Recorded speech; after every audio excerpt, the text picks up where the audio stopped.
যথেষ্ট বড় ছিল। আর হচ্ছে যেটা বলবো, এটা যেহেতু গোটা মশলায় মাংস, সেটার টেস্টটা কিন্তু ওই মাটন কষার মতন নয়, একটু ডিফারেন্ট হয়, বাট খেতে ভালোই ছিল। আর চিকেনের ক্ষেত্রে আমি যেটা বলবো, চিকেনটা আরেকটু জুসিয়ার সফট হলে ভালো হতো।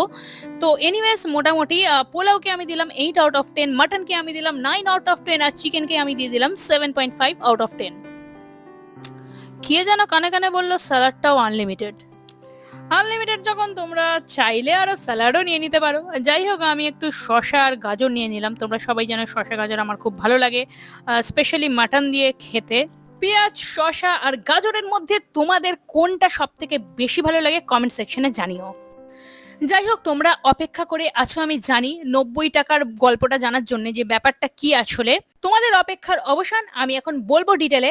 বেসিক্যালি 90 টাকার যে থালিটা হচ্ছে, সেটা হচ্ছে 18